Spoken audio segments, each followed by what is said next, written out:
We are live.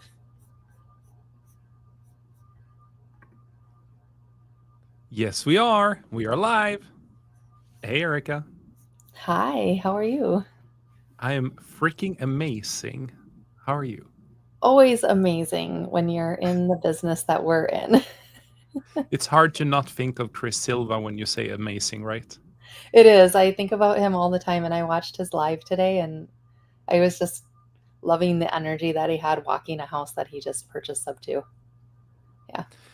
Normally, and he was not only is he showing it, he told me today he got another two this week. Hmm. So he did good this week. He was happy. Okay, so for anyone joining on the different platforms, I go live nowadays a lot more. Why am I doing that? Because I am practicing how it is to be running a podcast and all the equipment related to it. And then I pick my poor friends to come and support me, and I get to ask them a lot of questions. Oh, hey Ashley, I saw she joined. I see Kanita join. I see a bunch of people joining, and what you can see who joins your live on your end, and our lives aren't shown together, so you might not see one another's. So if we have questions, we'll take it from there. Anyway, Erika, we usually start with what's a professional win or a personal win for you right now?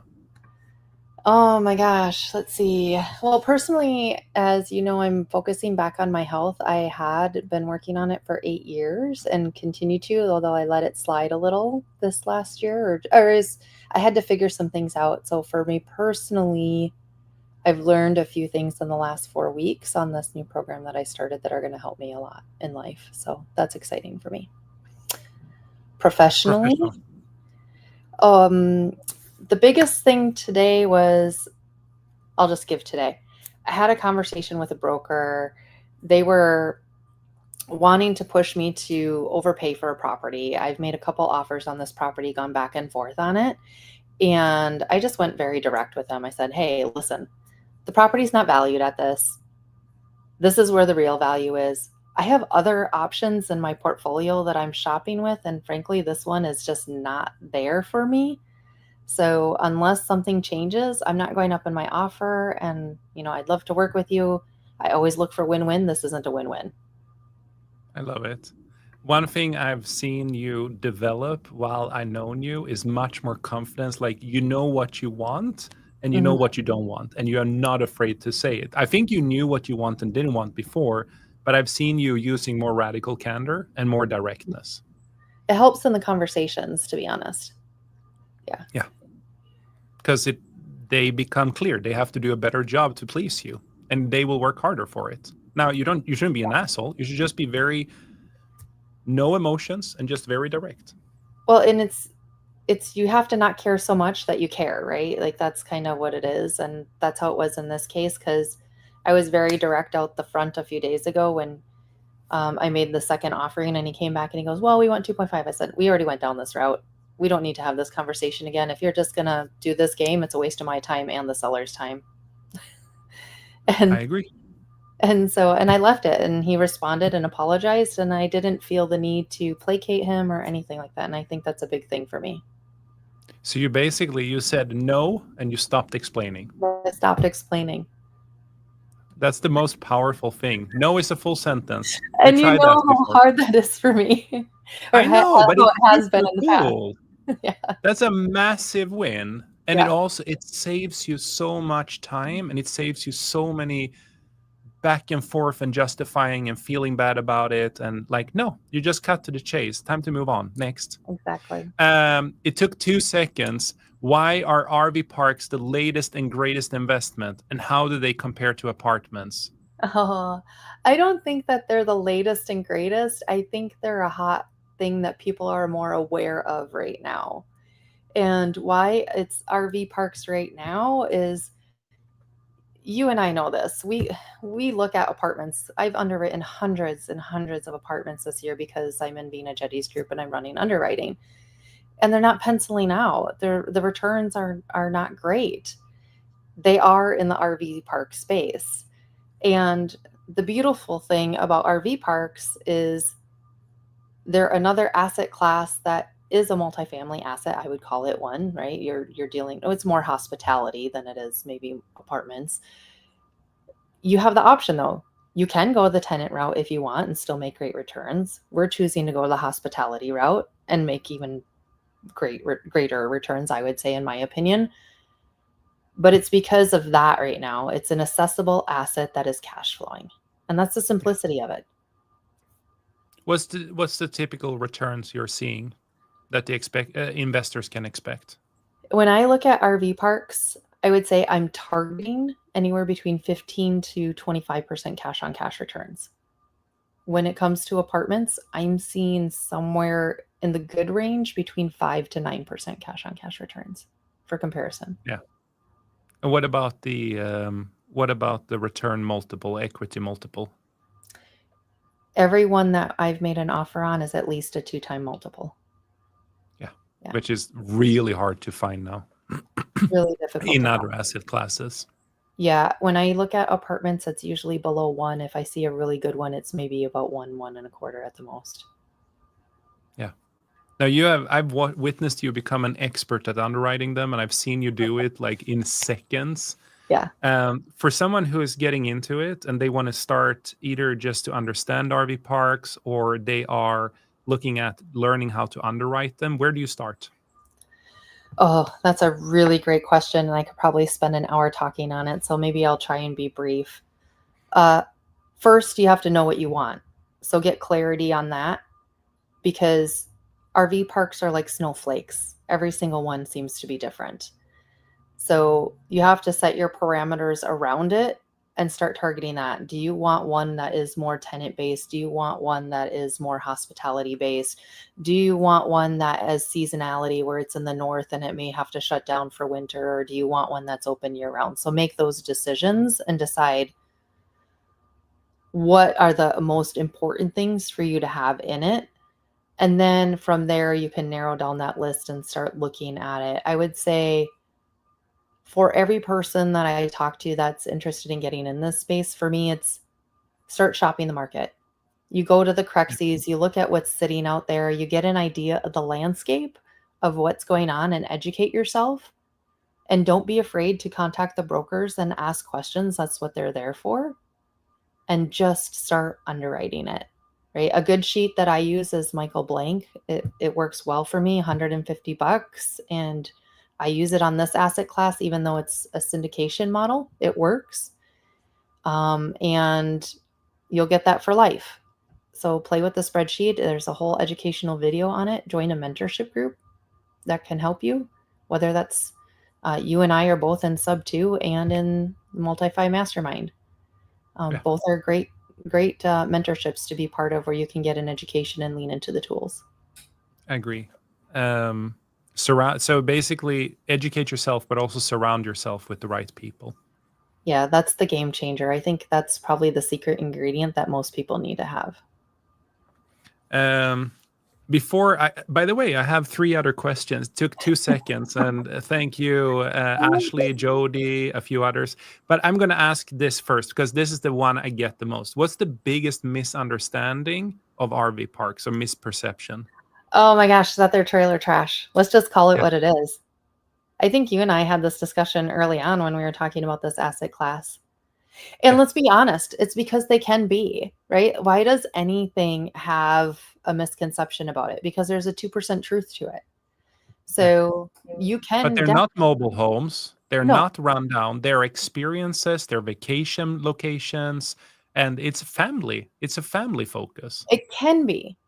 There Yeah, are some that I will show you pictures of true. where people do live in them, right? And it's not intended for that, but it's a scenario. And when they live in them, usually people find drugs or prostitution, and um, but that's not what we're going after, right? And that's the educating yourself on the market. You look at the areas, you go into the tourism. So you have to know what the bad is so you can be educated enough to stay away from it and then move into the good space. Ashley asks, Erika, how is investing with you a better return than most in the same space? Um, Because she's badass. I know. I was just gonna say because I know how to underwrite a deal and I have a good negotiator on my team. And like you said, we know when to walk away and say no, so we're really picky with our deals. Yeah. And that's kind of it. I don't want to call anybody out, but I've seen some of the underwriting on other RV parks and what they're offering, and it's worse than apartments. And it's like, that's not where the market rate is. Then you're overpaying for the asset and you need to have a different negotiation. At what cap rate should you buy them right now? So that's a challenging question. And even as an underwriter, I still have challenges with it because the answer will be it depends on who you ask. So what I tend to do is I've found that 8% tends to get me to about a fair market value, right? And if I'm doing 8%, I'll have slim returns if I can buy at that. I prefer to buy at a 10% cap rate. Now that's a little, that puts the price below the market cap rate. The thing about that is then it gets you what you need to be able to get the cash flow, because even purchasing at an 8% cap rate, you're challenged if you have to go to a bank and you have interest rates that are now upwards of 11 or 12%. That's what they were trending this summer. So it's Mhm. always that balance about it. Typical listings will list for 6% cap rates. If you guys don't know what a cap rate is the ratio between the profitability of a park and how much they're selling it for. So So Jody is asking, how long are you holding and how do you do value add? These are great questions, by the way. they are great. And you know what's cool about RV parks that I like the most, and you like this, is because it lets me get creative. Yeah. Because each one is its own thumbprint or snowflake or whatever you want to call it. So the value add depends on the park and the location. You have to get intimately familiar with the area where you're going to know what's going to draw people to it. A water slide in the south is going to do a lot better than a water slide in the north in the winter, right? They'll probably do great in both regions, but you get my point. You have Yeah. to cater to the region. You're not going to cater to um, fishermen when you're up in the mountains, right? It depends on where the area is. So when I look at a park, I really look at the area that it's in and what the tourism is. What is the focus of the tourism in that area? So we had looked at one that was in a watermelon capital, right? Like you go there and you want to grow based on what that harvest is and what the people are doing. I looked at one that was NASCAR that we are under contract in. You focus everything on NASCAR. Your value add is your merch to get into the event venue. You do beer koozies, you do ice machines because they're going to sell it like gangbusters. You can even bring beer in and do events like that, or you find ways to do off-season things that bring in the revenue. In that space in particular, the town was missing a food truck event. So we looked at how do we do a community event with local vendors during the off season to raise more money for the park and utilize the space when it's not occupied with all the race events, right? Um, so it's challenging. But if you like creativeness, I think that answers the question. So the other question was, how do you find the person to run the park? That's a great question. And it's something that I'm still learning. Um, there are services just like you have in apartments, so you can get a management service. Now, the reviews on them are not stellar. And they No, aren't on nor is apartments it either. for the apartments. Right. That's Nope. The apartments ones suck too. Um, the other thing is you make connections in the community and you find people who are doing this. So a couple of leads that I've been pulling the thread on is right now I'm staying in an RV park. I've gotten to know the manager here. I asked her details about their company. I'm looking at how their owner operating the park and seeing if it's something that aligns to it.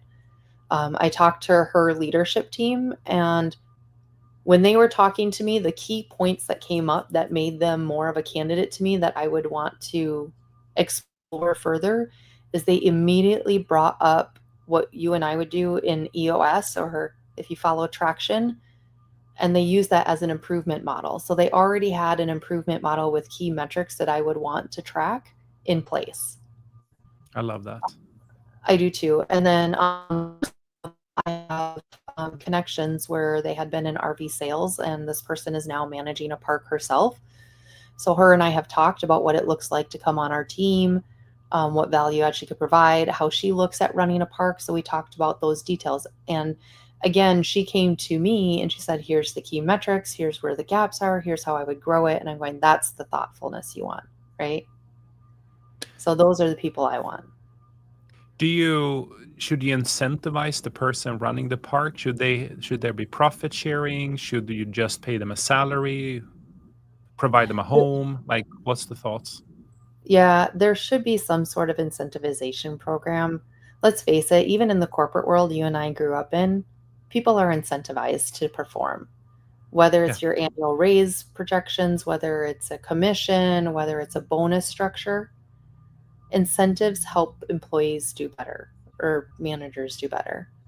So, in my opinion, you have something in place with key metrics that align to that. So in switching topics a little bit, but in love the answer, by the way. I love the answer. And sorry, I just have to comment on that first. I do think it's so important that you incentivize people beyond just a salary, because Mhm. otherwise they are just not going to perform for you, especially on something that is so important for the investors. And that little extra money you're giving away to them will make everyone else get paid and become so much richer on it. Well, and it's not even just that, right? Like, how far does a thank you gift card go to say you've Yeah. been doing an amazing job and I appreciate the value you're bringing to my park, or a a team dinner or an outing or something, simple things that you can do to celebrate them. Hey, I'm going to make sure you're covered on your vacation. That is a problem in this arena, right? Like, so doing those things help. Yeah. So when we talk multifamily and we talk other assets, there's always this conversation about blue states versus red states. How Yeah, much does that matter in RV parks? it actually matters quite a bit. Tell me why. Um, because it's the laws between when a hospitality guest becomes a tenant. And that's because I'm searching for RV parks in the hospitality space. So, example, in California, a guest becomes your tenant after 7 consecutive days. At an RV park, I want to have the flexibility so people can stay for a season, for a month, for a week, for a day. That's how you optimize the utilization of your park. In Missouri, the tenant has 2 hours, or tenant, sorry, forgive me, that's a faux pas. The guest has 2 hours to vacate if you tell them that they need to vacate. Yeah. And if they don't vacate, the police will be there to escort them out. So And it matters. It's very similar mindset then for an yes, investor looking into RV parks as they are looking at multifamily or even single family for that matters. right. And to be fair, we do look at properties in blue states. We get very clear guidance on the rules before we go in there. Because we Yeah. have some that we were looking at, and I told the broker no many, many times. And they had to prove to me why it was a good investment and it was safe. Yeah. No, and I think it is state by state. California is always probably the worst example. I think, like we own multifamily here, and I Mhm. am so done with the local legislations in LA. Unless someone from LA is listening, I love you. We love Sorry. you. It's just the rules are a little more challenging. But it's frustrating. But sorry for the middle fingers there. But it is really frustrating sometimes, and everything you have to deal with. And I think it's good that you clarified that here as well. With that said, Jody was asking before, what Mhm. states are you looking most in? Like, are there any specific Yeah. ones you think like here is where you have the killer deals? So for me, I actually paint a broad brush. I'm looking at the Sun Belt. The reason I like the Sun Belt is because you get the seasonality of it, and the you get more seasons. I'm also interested in some tourism areas. I lived in Colorado for 6 years. I think from a hospitality standpoint, it's a great place. I still like it. Not for rentals. I would love to sell my properties there. The South Carolina, North Carolina, Georgia, Tennessee, those areas. Missouri is another option for me as well. Other than that, I'm trying to stay out of the northern states. Guys, no hate. I'm from the north. I lived there most of my life. It's freaking cold in the winter, and I don't want to deal with it. That's a personal choice right now. I'm with you. But I mean, I tell me a little bit about what's the dream park? Like if you could wave a magic wand, explain what the dream RV park setup looks for you. Oh my gosh, can I have like 10 different dreams? No, you can have one. You know me. So like you have to pick Oh, one. if I have to pick one, I really okay, I'll meld a few that we were looking at because there's this one that I really like, and to me, it's the reason I like it is it's about 80 pads, which is a great sweet spot. It's on acreage, there's room to grow, so you can expand if you need to. It has amenities, it has a nice clubhouse, it has nice laundry area, and it has cabins, which is kind of fun. So if people don't have an RV, they can come in and do the cabins. It has tent camping as well, and it's on the water. So you get the beaches, you get the sand, you get the fishing. So those are all bonuses to me because that's nature's amenities. And it has the pool area. Um, so I look at that and I'm like, that's kind of the sweet 16. Anything on top of that, or, metaphorically, anything on top of that is cherries. So why do you think RV parks are coming back? Because I really do think they're coming back, and more people are talking about it. Um, Mm. is it because I don't know, people are buying more RVs, or is it that they don't want to travel to Hawaii at the moment, or what is it? What I've been learning, and I think this is true, we have a couple of things that really changed in our world. We had a global pandemic. Let's just call it. I know nobody likes to talk about that time. During that time, RVing was the only activity that was still considered safe, where you could social distance and you could go out in nature. And people were working remote. So RV sales went up during that time like gangbusters, as Yeah, did people experiencing the RV lifestyle. And let's just face it, we're in this economy where people got used to that and they like that lifestyle. So they're looking for ways to continue to add it into their life. And then you have what I love about this asset class is you have other age ranges that go to. So that's just one segment of it. You also have the younger generations coming in, right? They're not buying yeah. homes. They're not putting all their money in there. They're all about the experiences. So you create an experience at your park and you're going to pull in that audience. You do a few glamping things instead. One of the things I had a dream about doing that I wanted to do at a property was to put in a 360 glass igloo for night stargazing. Like you give that to somebody in that generation, they're going to go nuts. Or a tree house, right? You put up some tree houses. So you give them that experience and they're going to travel to you. And camping is an experience. And then you have the older generations that are done with their jobs, they're retired, they're empty nesters, they maybe have some grandchildren, and they want to travel around. And so they go out to these RV parks and they hang out there. And frankly, it's a lower cost of living than holding on to their homes. We see them staying in them for longer periods of time. It's Yeah. amazing. And I think, how big is nostalgia in all of this? I mean, personally, for me, I can say it's a big component, even if I just reflect inwardly, because I grew up camping. I grew up going in a camper and hitting the campgrounds. So getting back to nature was something that it brings back a lot of good memories for me. And I think people miss that. if you look at the trends, at least what I see on social media, more people are going towards um, more natural ways of living. Like, how do we get out more in nature? How do we eat healthier? How do we do things that are more homegrown? And this is one of those things. And it brings back that connection that we have with nature and the earth. And it makes us, it actually, if I'm going to go really nerdy for a second, it has a psychological effect on our brain too, where it has a calmness and a healing in it. And in Japan, they do what they have a terminology for hiking is they call it forest bathing because that's just what it is. And I look at camping as the same way. It's a therapeutic way for people to connect back to nature. I love it. Jody asked a question. I was just about to ask that to her, but I love it, Jody. Jody is a very smart and friendly person, and he helps me a lot with questions today. He is the biggest supporter out there. But he asked, what are the tax deductions? Again, because each one is a fingerprint, they all vary. So you do get tax deductions, and I would say advise with a tax professional before even committing, and I am not a tax advisor.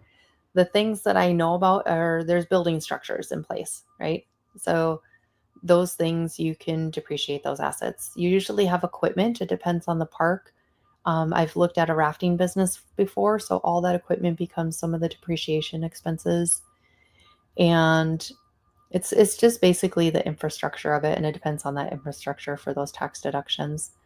The things that I would say that are other questions you can ask that are not tax that are more benefits of a park is they have grant options too. So if you want to do improvements, there are government grants that you can get to do those improvements because of getting back to nature. And solar is a part of that as well now. So people are going more towards solar because the electric is a big charge on campgrounds. So that's maybe one of the downsides because I think that the tax deductions is obviously greater with again, not a Apartment. tax expert, but Right. compared to apartment buildings, the taxes are write-offs are just not the same. But Hmm. when you look at the returns and you look at the total business case, there's no discussion on right now which is the best option. Um, Right. what other asset classes would you like to double in if it's not RV parks? What should everyone who listens to this either now or later, like this is the asset class to look into? So a couple things that I find interesting are ATM machines, cash machines. They're easy, yielding good returns. Storage units are something that people always use, always need. I think those are a great one to get into. The laundromats, I love a good laundromat. And then I will go into apartments when the market shifts. It's just not there yet.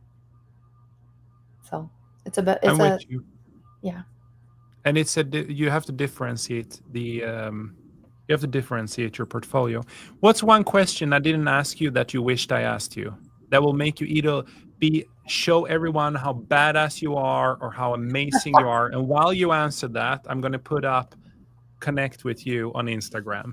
You should Oh, that's follow always. Erika because she is absolutely an expert at RV parks, underwriting, and so many other things, project management. Oh, thank you. So one of the questions I would have had you ask me is how how do you how do you have the mindset to go through this and do this? Mhm. Because one of the things that I see and I observe often, and it's not just in RV parks, I've been doing real estate for a few years now, actually a few more years than I'd like to admit on the call because I've been in it for a long time. Is people start thing and they look at it and they go, this is cool. Don't get me wrong. RV parks are very, very cool. I think they're cool.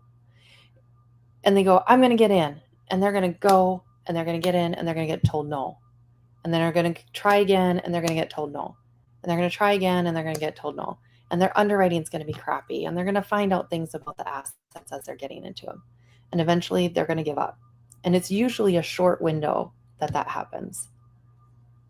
And what I say is that to be in this industry, even if it's apartments, whatever investment you're doing, you have to have the wherewithal and confidence in yourself that you understand the business, you've done the research, and your plan is sound. And that you keep going after it no matter how many times you're going to get punched in the face. And you just learn from it and you adjust and you go forward.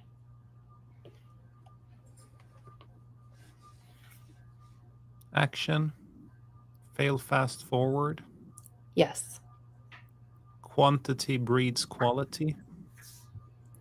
it Yeah. does. And I'll throw a little number out there because when people hear this, it'll be maybe puts things in perspective. In the apartment space right now, the average underwritings is 800 to 900 underwritings before you find a deal. That is so. Say that again. 800 to 900 underwritings before you find a deal. And just imagine that it's not quite that high in the RV park space, but how many times do you have to hear no or go through that process and be able to withstand that before you get your deal? Yeah. Yeah. That's insane. And the time, how long time, just super quick, how long time does it take for you to underwrite something? Well, it used to take me a long time. So for people starting out, please don't compare your day 1 to my day 400 or whatever I've been doing this for. Because when I started out, it would take me a few hours.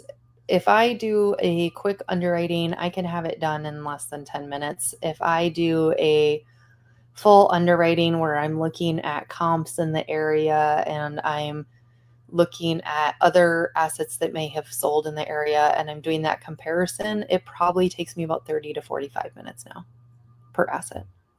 Yeah. But again, think about it, 800, 30 to 45 minutes.